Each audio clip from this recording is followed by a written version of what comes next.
오늘 말씀의 제목입니다. 가슴 벅찬 테마의 행복. 우리 같이 한번 해보실까요? 가슴 벅찬 테마의 행복.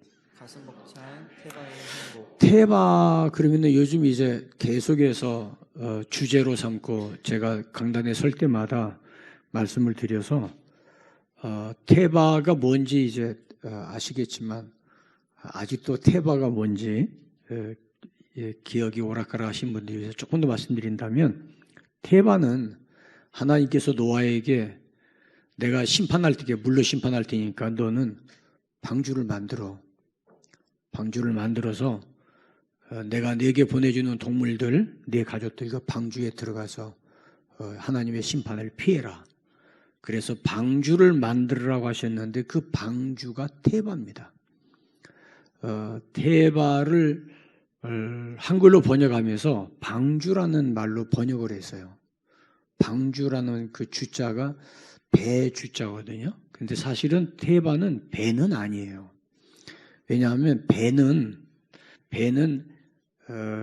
배를 움직일 수 있는 노를 젓거나 아니면은 기관이 있죠. 엔진이 있어서 배를 움직이거나 그러는데, 옛날에는 이 돛을 올리고 바람에 의해서 배가 움직이기도 했죠. 근데 이 테바는 그런 기능이 없어요. 그리고 배는 내가 원하는 방향으로 갈 수 있는 방향타가 있어요. 조종간이라고도 그러고 핸들이라고도 그러죠. 그래서 내가 가고 싶은 곳으로 방향을 틀 수가 있는데 테바에는 그게 없어요. 그럼 뭐예요? 물에 뜨면 그게 끝이에요. 근데 하나님께서 노아에게 만들으라고 말씀하신 것은 노도 필요 없고 방향타도 필요 없고 조종간도 필요 없고 그냥 만들어. 그래서 테바라는 말은 박스라는 뜻이고, 영어에서는 테바를 박스 혹은 아크라고 번역을 했어요. 아크. 이 아크라고 하는 말은 괴짝이라는 말인데, 이 아크라고 번역된 것이 성경에 세 군데가 있어요. 하나는 방주고요. 또 하나는 모세를 이렇게 넣어서 떠나보냈던 갈대상자. 그 갈대상자도 아크라고 그래요. 그 또 하나는 성전 성막에 있는 언약궤를 아크라고 그래요. 근데 히브리어 성경에는 방주와 갈대상자는 테바라고 그러고 언약궤는 테바라고 그러지 않고 아론이라고 그래요. 모세형 아론이 아니라 아론이라는 표현을 해요. 근데 영어로 번역된 거는 모두가 다 아크로 번역이 되어 있다는 점 참고적으로 말씀드리고요. 근데 이게 이제 제가 이제 계속해서 이 테바에 대해서 설교를 드리면서 여러분들이 마음에 어떻게 하면 이거 테바의 영성을 갖지, 어떻게 하면 테바의 삶을 살지 이제 그러시는데, 이거 우리가 두 가지를 생각하시면 되는데, 방주는 일상생활에서 필요한 게 아니에요. 하나님이 심판하실 때 물로 심판하시면 다 죽잖아요. 근데 노아의 가정은 살려야 되거든요. 그래서 심판하실 때 보호하고 피난처가 되고 안식처가 되는 게 테바입니다. 이해되세요? 그리고 모세 어린 아기, 이제 3개월밖에 안 됐으니까 100일 된 거죠. 그 아기가 죽음을 피할 수 있도록 궁여지책으로 만드는, 응급조치로 만드는 게 테바예요. 그러니까 거기서 만약에 여러분 그 모세가 테바 안에서 젖 먹고 크고 테바 안에서 볼일 보고 테바 안에서 그런다면은 테바가 감당 못하죠. 그러니까 갓난아기 그 위험한 때를 피하기 위해서 테바가 필요한 거예요. 근데 우리는 그러면은 그럴 때마다 테바를 만들어야 되냐, 그 의미가 아니라 우리의 삶은 위험 속에 노출돼 있잖아요. 그래서 우리가 테바의 영성을 가지고 테바의 삶을 살았으면 좋겠다. 그래서 테바를 이야기하는 건데, 근데 이 테바의 삶이라는 게 우리에게는 가슴 벅찬 행복이다. 그걸 오늘 말씀드리려고 하는 거예요. 같이 한번 해볼까요? 테바의 삶은 가슴 벅찬 행복이다. 다시 한번, 테바의 삶은 가슴 벅찬 행복이다. 근데 하나님께서 우리에게 노아가 만들었던 방주로서의 태바, 모세를 위해서 만들었던 갈대 상자로서의 태바, 그것만이 아니고 하나님은 우리에게 테바라고 하는 공간을 주셨어요. 테바의 공간을 주셨는데 그게 바로 광야의 성막이에요. 광야의 성막. 왜냐하면 왜 제가 광야의 성막을 테바의 공간이라고 말하냐 하면 성막이나 성전 혹은 신약의 교회는 사람들이 모이는 곳이지만 교회를 사람들이 좌지우지하는 곳은 아니잖아요. 왜냐하면 교회의 머리가 누구예요? 머리가 예수님이세요. 교회의 머리라고 그러면은 지도자, 리더라는 말인데 목사님이 교회의 머리가 아니에요. 어떤 교회 가면 장로님이 교회 머리라고, 주인이라고 그래요. 근데 저는 그런 교회도 봤어요. 저는 처음 듣는 이야기거든요. 장로가 교회의 주인이다라고 생각하는 그 풍토는 굉장히 위험한 거예요. 성경의 원리를 정확하게 빗나가는 거예요. 왜냐하면 교회의 주인은 주님이세요. 주님께서 이끌어가는 거예요. 주님께서. 그러니까 방주예요, 방주. 이해되세요? 광야에서 만들었던 성막, 테바의 공간이라고 말하는 이유는 그 성막에서부터 구름이 올라와야 백성들이 움직여요. 구름 기둥과 불 기둥이 올라와야 움직여요. 이게 항상 성막 위에 떠 있어요.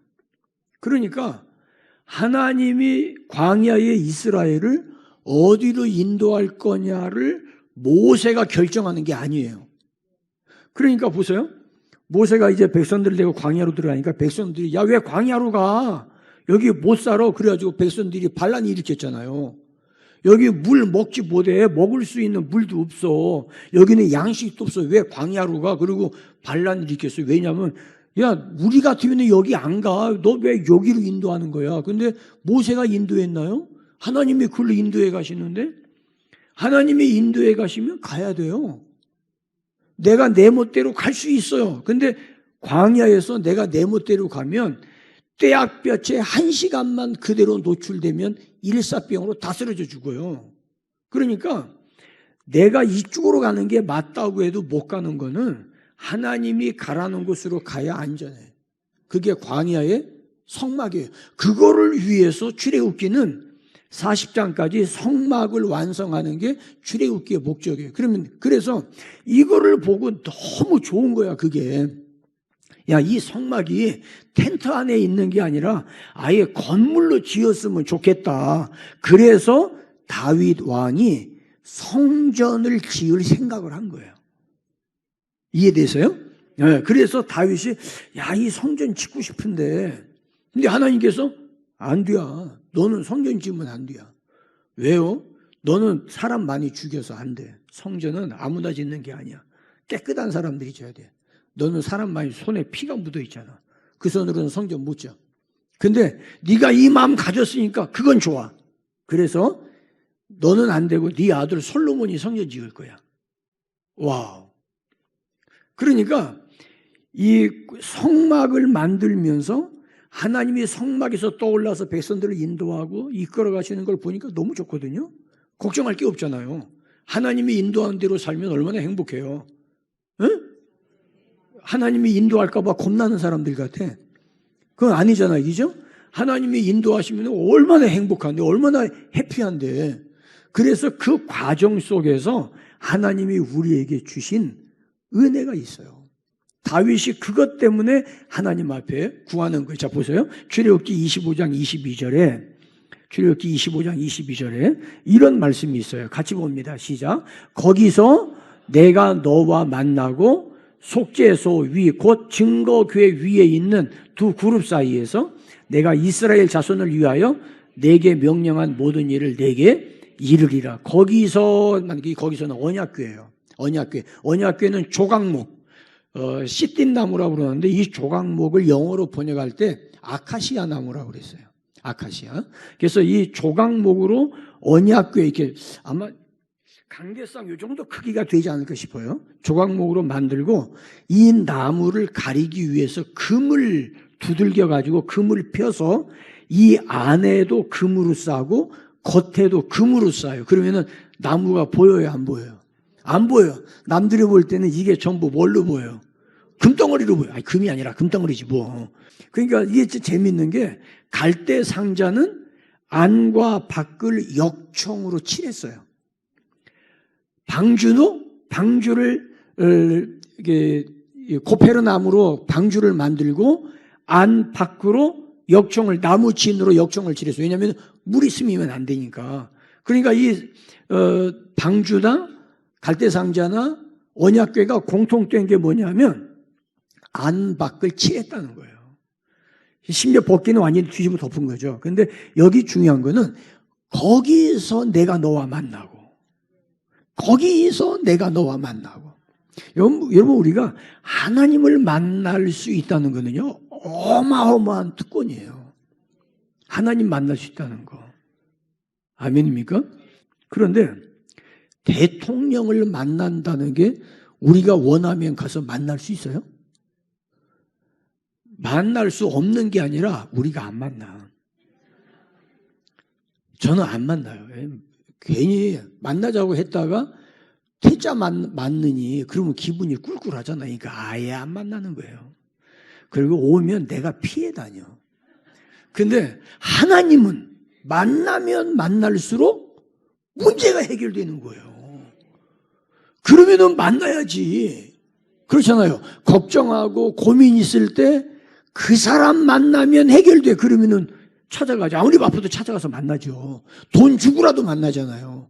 그렇죠? 그래서 성막을 만들 때 하나님께서 내가 거기서 너를 만나겠다. 거기서. 역대하 7장 14절로 16절인데 16절만 봅니다. 16절만 같이 봅니다. 시작. 이는 내가 이미 이 성전을 택하고 거룩하게 하여 내 이름을 여기에 영원히 있게 하였습니다. 내 눈과 내 마음이 항상 여기 있으리라. 그게 어디예요? 솔로몬이 지은 성전이에요. 성막은 내가 거기서 너를 만나겠다고 그랬고 성전은 내 눈과 마음이 항상 거기 있으리라. 그러니까 성막과 성전의 영적 원리가 같아요. 근데 교회는 뭐냐? 교회는 주님의 몸이 아예 주님의 몸이에요. 교회는. 그러니까 주님을 만나려면 어디 가면 쉽게 만나요? 교회 가면 만나. 왜? 주님의 몸이니까. 게다가 주님은 교회의 머리가 되신데 할렐루야. 그러니까 우리에게 교회가 없으면 어떻게 살아요? 거기다가 주님은 임마누엘, 세상 끝날까지 너와 항상 함께 할 거야. 이 은혜잖아요. 그래서 성막과 성전과 교회는 테바의 공간이다. 저는 그렇게 봐요. 테바의 공간이다. 그래서 만민이 기도할 수 있는 집, 하나님과 만나는 유일한 접견 장소, 마음의 안식과 회복을 누릴 수 있는 곳, 방황하고 떠돌다가도 돌아오면 언제든지 환영해 주시는 아버지가 계신 곳. 그래서 테바의 집, 테바의 공간, 그렇게 생각해요. 그런데 이 광야의 성막이나 다윗의 성전이든 신약의 교회든 하나님을 언제든지 만날 수 있고 여기를 통해서 하나님이 우리를 인도하신다면 내가 노를 저어서 내가 방향을 틀고 그러면 피곤하지만은 내가 어디로 인도하든지 너는 나만 따라와. 그래서 우리를 인도하시는 테바라고 하면 이 테바에 있다는 것 자체가 우리에게는 행복이고 즐거움이다 이 말입니다. 그래서 성막과 성전을 보면 교회를 세워가는 원리를 볼 수 있어요. 그래서 테바의 행복은 생각만 해도 가슴이 벅차요. 그래서 첫 번째로 테바의 행복은 자원할 수 있는 행복이에요. 자원할 수 있는 행복. 자원한다는 말이 내가 스스로 원한다고 강요에 의해서 그게 아니고 스스로 내가 원하는 거예요. 왜 내가 원해요? 하나님이 나를 감동하시니까. 하나님의 성령이 감동하시니까 자원하는 거예요. 이해되십니까? 따라합시다. 성령의 감동이 오늘도 나를 이끌어 가신다. 자, 출애굽기 35장 20절부터 23절을 볼 텐데요. 자, 보세요. 이스라엘 자손의 온 회중이 모세 앞에 물러갔더니 21절 시작. 마음이 감동된 모든 자와 자원하는 모든 자가 와서 회막을 짓기 위하여 그 속에서 쓸 모든 것을 위하여 거룩한 옷을 위하여 예물을 가져다가 여호와께 드렸으니. 자, 거기까지만 보요. 왜냐하면 시간이 많이 가서 제가 지금 막 줄이는 거예요.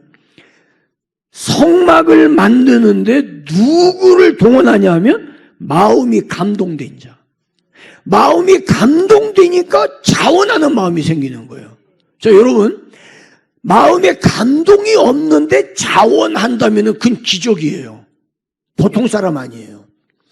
성령의 감동이 내 마음에 짠하고 감동이 오면 하고 싶어. 근데 여기서 우리가 주목해 봐야 될 것은 여기 감동이 온다는 말이 무슨 말이냐면 하나님이 나 같은 죄인을 하나님의 일을 위해서 동원 명령을 내리는 거예요. 하나님이 나를 쓰시겠대. 하나님이 나를 필요로 하신대. 다른 사람들은 나를 필요하다고 안 하는데 하나님이 내가 필요하대. 그래서 나를 부르세요. 그럼 우리가 왜 기쁘냐 하면 직장에 취업을 하려고 해도 이력서를 몇 번 내도 안 되고 마음에 안 드는데 나 같은 사람을 몰라주는 것이 야속한데 하나님은 나를 아시고 내가 부족한데도 불구하고 나를 부르시고 내 안에 감동을 주신다? 이거는요, 생각해 보면 놀라운 거예요. 하나님이 나를 인정하신다는 얘기예요. 하나님이 나를 골라서 뽑았다는 이야기예요. 아멘입니까? 여러분, 제가 목사된 거는요, 기적이에요. 제가 MBTI 얘기했잖아요. MBTI 저 지도자 과정에 이제 갔는데, 이제 저희 MBTI 나와서 이제 얘기를 했더니, 그분이 그래요. 이 유형의 목사는 처음 봤대요. 근데 지금은 달라요. 지금은 저 유형의 목사가 많아요. 나 혼자가 아니더라고. 지금은 많은데 그 당시만 하더라도 오래전이죠. 내가 대구에 가서 대구 계명대학교 가서 내가 그 세미나를 참석했는데 자기는 처음 봤대요. 그분이 우리나라의 MBTI를 처음으로 도입한 분이세요. 그분이 하는 말이 자기는 내 유형의 목사를 처음 봤다고 그러더라고요. 그건 기분 되게 나쁘대요. 반면에 한쪽으로는 그치, 나 같은 사람 없지. 근데 하는 말이 혹시 부인이 이런 유형 아니세요? 근데 맞아요. 그래서 목사가 됐대. 날도 그래서 그 말은 되게 기분 나쁘더라고. 그 말 안 해도 되잖아요. 이거 왜 그 말을? 그 말을 듣고 난 뒤에 아주 제가 MBTI에 대해서 별로 썩 좋은 기분이 아니에요. 근데 뭐 맞는 걸 어떡하겠어요? 맞는 걸. 그런데 이런 나를, 그리고 내가 나를 보더라도 좀 많이 들떨어져요. 깨닫는 게 상당히 늦어. 딴 사람보다 한 박자 늦는 게 아니라 한 두어 박자 늦어요. 제가 깨닫는 게 좀 늦어. 좀 어려서부터 이렇게 몸이 약해가지고 하도 약을 많이 먹어서 그런가 이게 좀 더디어. 느려 내가. 그러니까 내가 내 모습을 내가 아니까 내가 의지할 때라고는 한 군데밖에 없어요.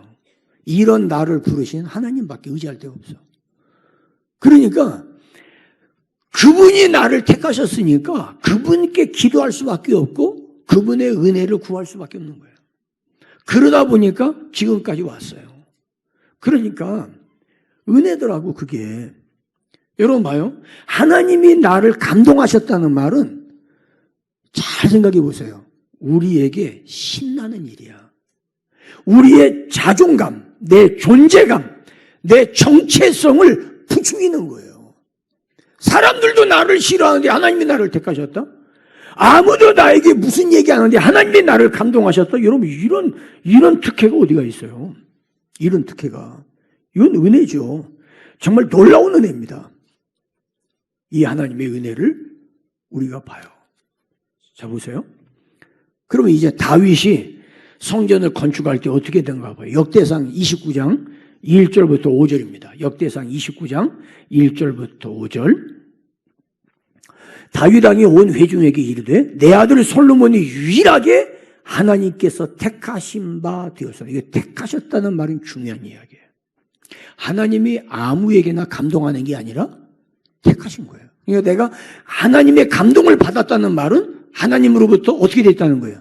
선택받았다는 이야기예요. 이 특별한 은혜예요, 특별한 은혜. 그런데 문제는 뭐냐면 아직 어리고 미숙한데 공사는 커. 자, 보세요. 다윗이 성전 건축을 하겠다는데 하나님께서 못하게 했어요. 그러니까 이게 뭐야, 결제받으러 들어갔다가 뒷자 맞은 거 아닙니까?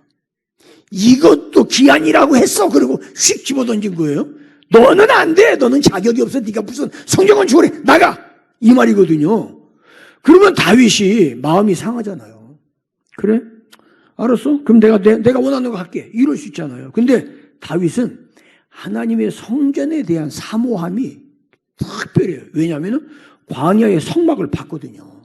하나님이 인도하시거든. 그러니까 이거를 성막 불완전한 이동식이 아니라 아예 건물을 진짜 하나님이 계시도록 하겠다는 거예요. 그런데 하나님이 솔로몬을 통해서 건축하겠다고 하는데 얘는 어리고 얘는 뭐 알 줄 아는 게 없고 이 공사는 어마어마하고 어떻게 해야 되지? 근데 이 성전은 사람을 위한 게 아니요. 누굴 위한 거예요? 여호와 하나님을 위한 것이라. 그러면 해야 돼, 말아야 돼? 해야 돼. 이건 피할 수 없는 거예요. 자, 그 다음. 내가 이미 내 하나님의 성전을 위하여 힘을 다하여 뭐 했어요?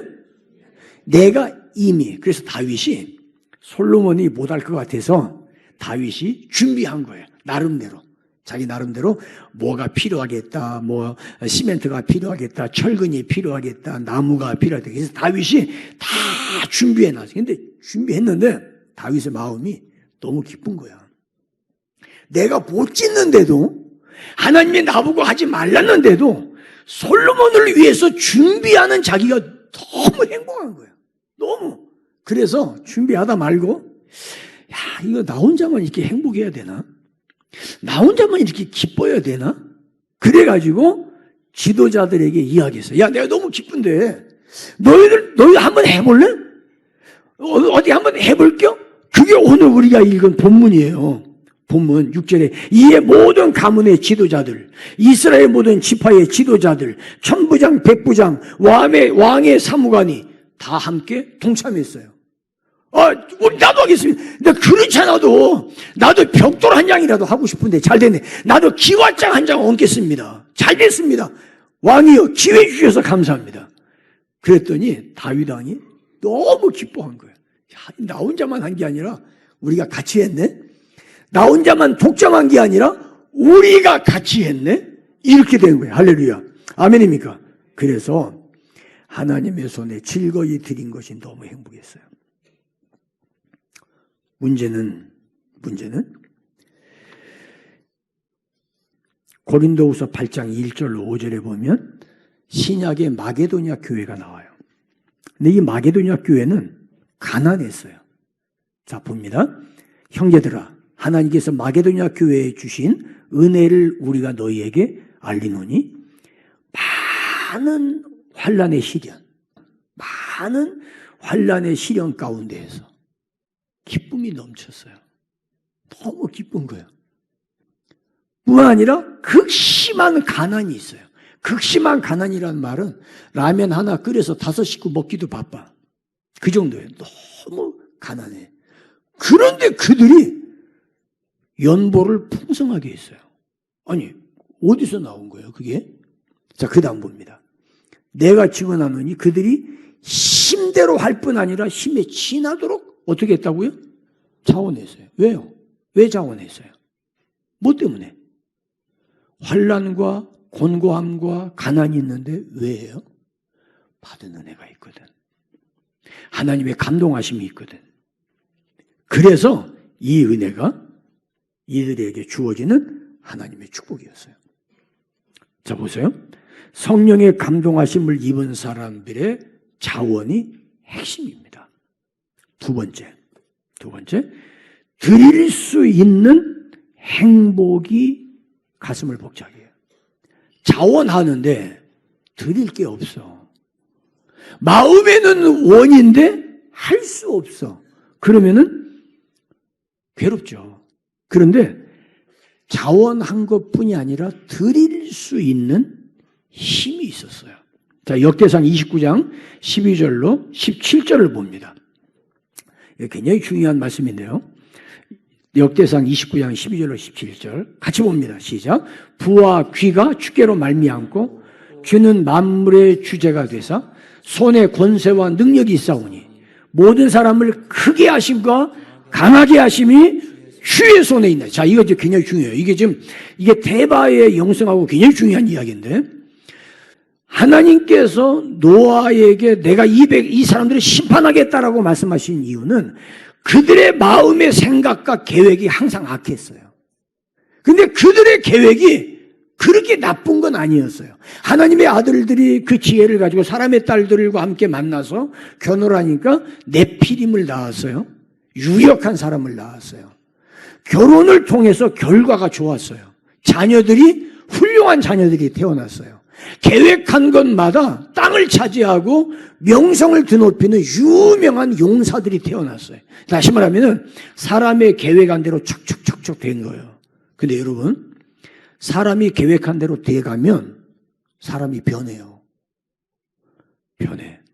내가 원하는 대로 되어 성취가 되고 내가 하고자 하는 대로 다 되면 사람 말을 안 들어요. 자기가 최고인 줄 알아. 고집이 생기기 시작합니다. 그래서 자기 멋대로 합니다. 이런 사람들의 특징은 뭐냐면 하나님 말씀이 귀에 안 들어와요. 내 판단이 옳아. 성경이야 뭐라고 했든지 상관없어. 내 판단이 옳아. 만약에 이런 사람이 교회에 있으면 교회에서 주도적으로 자기 일을 관철시키려고 그래요. 그러면 교회의 머리가 바뀌어요. 주인이 주님이 아니야. 위험한 거예요.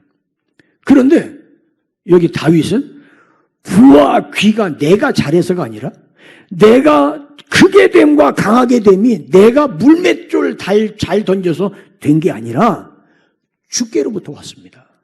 이게 뭐냐면 내 인생의 계획, 내 인생의 설계도, 내 인생의 핸들, 내 인생의 방향타를 나는 내려놓습니다. 주께서 나를 인도하셨습니다. 테바의 영성을 다윗이 가진 거예요. 그걸 가지고 성전을 건축하려고 하는 거예요. 그러니까 다윗이 계획하는 성전은 테바의 공간이에요. 이해되세요? 우리 하나님이 이제 우리가 주께 감사하며 주의 영화로운 이름을 찬양하나이다. 나와 내 백성이 무엇이기에 잘난 거 없다 그 말이죠. 대단한 거 아니라는 말이죠. 근데 즐거운 마음으로 드릴 힘이 있었습니까? 어떻게 내가 했죠? 그 이유는 모든 것이 주께로 말미암았고 우리가 주의 손에서 받은 것을 주께 드렸을 뿐입니다. 자 보세요. 내 인생 내 거야. 내 인생은 내가 주인이야. 근데 봉사하라고 그래? 왜? 네가 뭔데? 이 시간 내 시간이야. 이 시간 내가 쓰기도 바빠. 근데 왜 자꾸 교회에서 오라고 그래?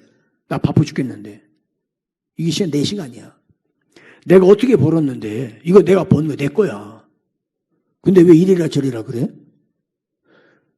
주도권을 내가 잡고 내 계획, 내 결과물 내가 얻은 거라면 누구도 손댈 수 없어. 그건 내 권리야. 그런데 내 게 아니야.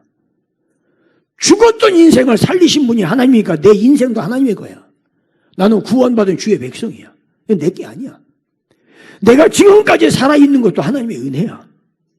아멘입니까? 내가 지금 건강한 것도 하나님의 은혜야.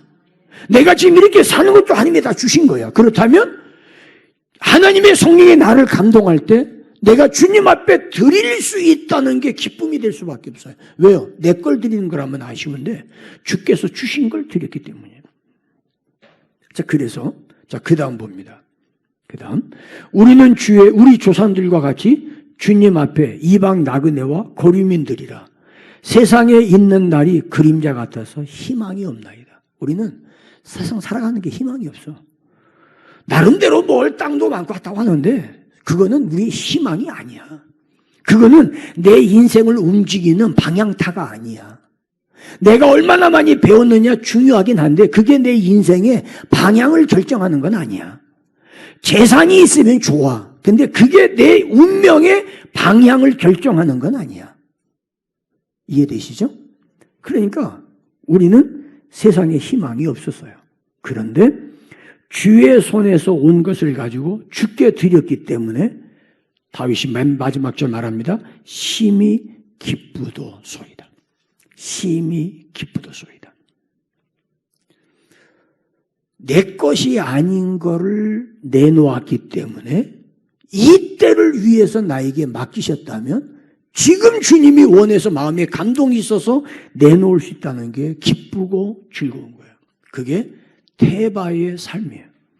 이게 바로 테바의 영성이에요. 소유에서 드림으로, 소유에서 드림으로, 내 것에서 나눔으로 드릴 힘이 작동하는 거예요. 그 힘을 누가 주셨어요? 하나님이 주셨어요. 따라하십니다. 드릴 힘은 하나님이 주신다. 드릴 마음도 하나님이 주셨어요. 아멘입니까? 드릴 마음도 하나님이 주셨고 드릴 힘도 하나님이 주셨어요. 그러니까 우리가 이 테바의 영성을 따라 살아가면 우리의 삶이 기쁠 수밖에 없어요. 기쁠 수밖에. 세 번째 마지막으로 더불어 함께하는 행복이 우리를 가슴 벅차게 해요. 더불어 함께하는 행복. 나 혼자가 아니라 가족이 함께, 교회가 함께, 민족이 함께, 우리 다음 세대가 함께 여기에 보람이 있는 거예요. 여러분 봐요. 제가 이렇게 보면 가난하고 힘들고 어려울 때는 함께 했는데 잘 됐어요. 공부도 잘했어요. 좋은 직장 취업했어요. 그런데 자기밖에 몰라. 부모도 몰라. 그러면 테바의 삶을 살다가 크루즈로 바꿔 탄 거야. 하나님께 맡기고 테바의 삶을 살다가 유람선으로 바뀐 거예요. 미안하지만 평생 살면서 만족이 없습니다. 결코 만족이 없습니다. 우리의 행복은요, 받을 때 행복보다 줄 때가 더 행복해요. 경험해 보셨잖아요. 내가 좋은 선물을 받을 때도 행복하지만 내가 너무 사랑하는데 내가 줄 게 없는데 그냥 없는 걸 다 돌아가지고 해줄 수 있는 게 그게 행복한 거예요. 그게 기쁜 거예요. 나눌 수 있고 드릴 수 있는 게 좋은 거예요. 근데 그게 나를 위해서가 아니라 우리 모두를 위해서. 할렐루야. 아멘입니까? 자 봐요. 우리가 이제 처음에 이게 이제 겨자씨 프로젝트를 할 때 교회가 이게 섬김의 사역을 시작할 때 계속 기도하면 하나님 교회 주님께서 내가 섬김을 받으러 온 게 아니라 섬기러 왔다고 하시는데 교회가 어떻게 섬기면 될까요? 그때 어린이들을 좀 즐겁게 해주고 어린이들을 위해서 섬기면 어떨까 하는 생각이 들어와요. 그게 마음에 강하게 오는 성령의 감동을 하신 거죠. 근데 문제는 어떻게 해야 되지? 모르겠어요. 감동은 줬는데 어떻게 할지를 몰라. 우리 장로님들을 모았어요. 장로님 이거 어떡할까? 이거 어린이들 있어 뭐 했으면 좋겠는데. 그랬더니 본 적도 없고 들은 적도 없어. 그래서 목자들을 모았어요. 자, 우리 한번 좀 하나님 앞에 기도하면서 지혜 좀 구해보자. 그래가지고 시작된 게 어린이날 축제, 와우 축제예요. 돈도 없었어요. 해야 되겠는데 돈이 없어. 근데 하나님께서요, 지역사회에 봉사단체가 있더라고요. 거기서 500만 원을 내놨어요. 우리 알지도 못해. 어린이들을 위해서 좋은 일 한다니까 손도 내놓은 거예요. 그리고 우리도 10,000원씩 했어요. 그래가지고 1,000만 원 가지고 어린이날 축제를 했어요. 하고 나니까 해본 적도 없고 본 적도 없고 들은 적도 없는 일인데 하고 나니까 모두들 전 교인들이 너무 행복해하는 거예요. 하고 나니까. 그래 이게 매년마다 계속된 거예요. 그러다 보니까 지역사회에 사업하는 사람들 같이 할래요? 아유 우리 어려워요. 그러면 말고 할래요? 그래요? 뭐 난 뭐 큰 돈 없지만 10만 원 이것도 괜찮아요? 아유 괜찮습니다.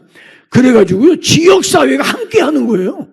어린이날 축제가 예수 안 믿는 사람들이, 사업하는 사람들이 너도 나도, 그래서 이 일이 온 거예요. 그러니까 다른 교회들이 와서 야 이거 너무 좋은데 이거 전도하는데 너무 좋겠다 싶어가지고 와서 막 캠코더 가지고 와서 다 찍어가고, 막 우리 교회보다 한 10배 큰 교회가 와서 막 다 찍어가고 그래. 못해. 근데 왜 안 하냐고 그랬더니 엄두가 안 난대. 엄두가 안 난대. 엄두는 심어야 나지. 일단 해보라고. 아니 이 교회 어떻게 이걸 하냐는 거예요. 어떻게 하긴. 우리도 몰라. 하니까 돼요. 내일이 어린이날인데 오늘까지 죽은 듯이 조용이야. 이 하는 건지 마는 건지 아니면 몸이 달아 죽겠어. 그런데 5월 5일 새벽 5시 반 되니까 너도 나도 쭉 달라들어가지고 텐트 치고 다 하더라고. 걔네가 우리 교회 교인들은, 이 영가족들은 안 하는 척 하고 있다가 해내는 신기한 종족들이에요. 이 시하는 사람들이야. 그리고 뭐 아유 돈 없어요 못해요, 아유 목사님 자꾸 그런 얘기 하지 마세요, 목자한테 자꾸 회비 내라고 하지 마세요, 이거 힘들어요 그러는데요, 하고 나서 보면 돈이 남어. 아니 남어. 매년마다 남았어요. 모자란 적은 한 번도 없어. 그게 뭐냐면 하나님이 감동을 주시면 감당할 수 있는 힘을 주시더라고요. 아멘입니까? 이번 우리 40주년 전교인 여름 수련회, 제가 은퇴 전에 꼭 하고 싶었거든요. 근데 이놈의 코로나가 달아붙어가지고 어딜 가냐고 난리치는 바람에 포기했어요. 그때 우리 장로님들하고 얘기하면서 이거 정말 40주년 기념을 하면 다 좋겠는데, 그게 재정을 생각하니까 한 4천만 원 들어갔더라고요. 야, 이 4천만 원, 이 교회에서 어디서 4천만 원을 만들지?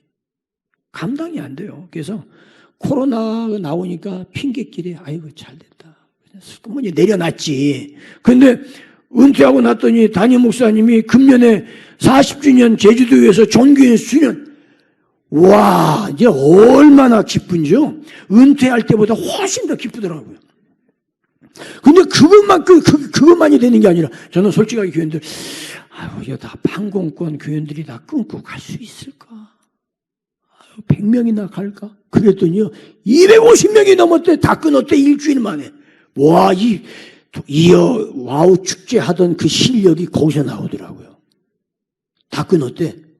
근데 그것만 끝난 게 아니고, 내 비행기표만 내고 거기서 먹고 자고 하는 건 어떡하냐고, 덤으로 또 더 내기 시작하는데, 야, 이건 또 뭐야? 역시, 우리 교회는 성도들의 수준이 달라. 너무 감사한 거예요. 어떤 사람은요, 나 이거 얼마 해야 되겠는데, 하고 근데 기도하면 그 마음 감동 주시는데, 이거 어떻게 해야 되지? 기도는 할 돈은 없고, 그래가지고요, 분납하더라고, 할부로. 아이, 참. 그 생각은 또 어떻게 했나 몰라. 그러니까, 야베스에서도 뭐 달라든다고 그러지. 뭐 여기저기서 뭐 서로 막, 제가 볼 때는 이번 우리 여름 수련회는요, 끝나고 나서 12강줄이 부스러기가 훨씬 많을 거예요. 믿어 의심치 않아요. 아멘입니까? 하나님께서 감동을 주시면 못한다고 할 때 할 수 있는 힘 주세요. 그래서 드림은 강요가 아니라 자원하는 거예요. 드린다는 말을 영어로 뭐라고 그래요?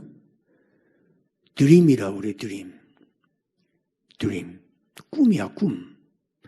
꿈이 있을 때 드림이 있어요. 여기서 말하는 드림은 내놓는다는 이야기예요. 근데 하나님께서 우리에게 방향키를 잡아주시면 우리는 대바의 고백을 통해서 그 안에서 누리는 무궁무진한 행복을 경험할 수가 있어요. 아멘입니까? 근데 문제는 이거예요. 엘리야가 갈멜산에서 하나님 앞에 기도해서 불이 내리고 바알 선지자 450명 죽이고 내려왔는데, 너무 행복해. 하나님 앞에 쓰임받아 너무 행복해. 그랬어요? 그 다음날 전보가 한 통이 날라왔어요. 청와대에서. 죽인대. 이세벨이 죽인대. 그래서 엘리야가 기겁을 놀래가지고 도망가는 거예요. 도망가다가 로뎀 나무 그늘 밑에 누웠어요. 하나님, 나 더 이상 못 버티겠습니다.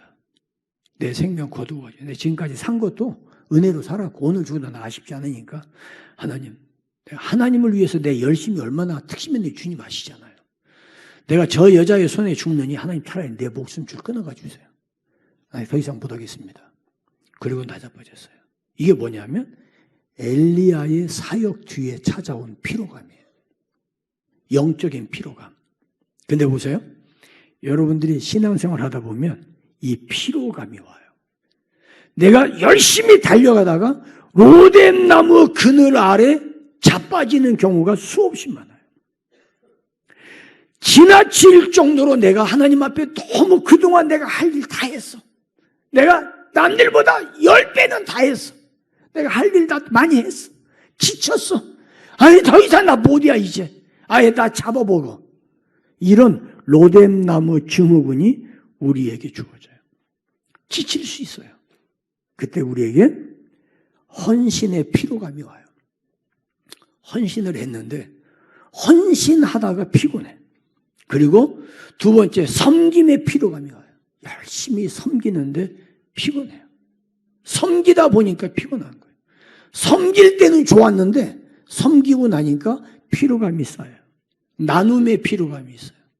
나누고 베풀고 좋아. 그런데 이것도 하다 보면 피로감이 와요. 드림의 피로감이 있어요. 드림.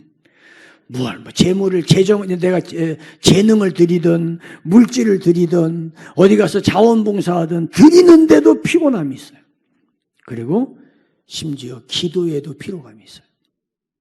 기도하다가 지쳐. 예배 드리다가 지쳐. 근데 이 피로감을 해결할 수 있는 방법이 뭐냐? 이사야 선지자가 여호와를 앙망하는 자는 새 힘을 얻으리니 독수리같이 새롭게 한다. 여러분, 많은 분들이 내가 금년에는 내가 교사 금년만 쉴게요. 너무 힘들었어요. 목자 금년만 쉴게요. 여러분, 쉬면은 피로감이 회복된다고 생각하는데 잘 들으세요. 성경적 원리는 여호와를 앙망하면 피로감이 회복이 돼요. 왜요? 내가 할 수 있는 감동을 하나님이 주셨고 할 수 있는 힘을 주셨어. 근데 하다가 하나님의 성령의 감동하심을 내가 놓친 거야. 잘 들으세요? 일하다가 성령의 감동하심이 나도 모르는 사이에 소멸된 거예요. 이걸 몰랐어. 일하다 보니까. 그런데 다시 하나님을 갈망하며 은혜를 구하면 다시 감당할 수 있는 힘을 주세요. 반드시 힘을 주세요. 반드시. 시편 51편에 다윗이 하나님 앞에 기도합니다. 주여 자원하는 심령을 나에게 주세요. 왜요? 성전을 하나님이 짓지 말라고 하는데도 성전을 건축할 준비를 할 만큼 다윗은 자원하는 심령이 충만했던 사람이야. 그런데 욕망에 사로잡혔어요. 욕망의 노예가 되고 나서 성령의 감동하심이 소멸되고 하나님 앞에 구원의 즐거움이 약해지고 자원하는 마음이 약해졌을 때 시편 51편의 다윗이 처절한 기도를 합니다. 그러면서 하나님, 자원하는 심령을 나에게 주시옵소서. 자원하는 심령 주옵소서. 우리 하나님 앞에 대바의 행복을 가지고 살아가다가 하나님으로부터 공급되는 은혜가 중단되면 내 욕망이 앞을 가리게 되면 주어지는 힘이 멈추게 되어지고 성령의 감동하심이 멈추게 되어지면 피로감에 시달립니다. 그럴 때 하나님을 앙망하면 주님이 다시 힘 주시고 다시 일어나게 하시고 다시 대바의 영성으로 우리를 이끌어 가세요. 거기에 영원한 가치가 있어요. 그래서 주 음성 외에는 큰 기쁨 없도다. 나를 사랑하신 주 늘 계시옵소서. 기쁘고 기쁘도다. 항상 기쁘도다. 나 주께 왔사오니 복주옵소서. 이 찬송이 저와 여러분의 간증이 되기를 주의 이름으로 축원합니다. 아멘입니까? 가슴 벅찬 태화의 행복은 성령의 감동하심이 있을 때, 감동하심을 따라 들의 힘이 있어 드릴 때, 세상적으로 보면 노동력 착취라고 그래요. 무슨 개떡 같은 소리 하는 거야. 성경을 몰라도 너무 모르는 사람이야. 성경의 원리는 노동력의 착취가 아니라 자원하는 하나님의 은혜에 대한 보답이야. 아멘입니까? 그래서 심을 때 30배, 60배, 100배의 결실을 하나님이 주시 그 원리를 알아야지. 내가 성령에 감동돼서 여기 봉사하고 저기 봉사하고 헌신하다가 성령의 감동이 싸늘하게 식어지고 예배를 통해 은혜가 멈추고 내 안에 성령의 감동하심이 멈추면 그다음부터 전부 인간의 생각으로 바뀌어집니다. 그러면 태바의 행복이 아니라 태바의 저주예요. 살아갈 수가 없어요. 하나님 앞에 드림의 삶을 살다가 피로감에 눌리지 않기를 주의 이름으로 축원합니다.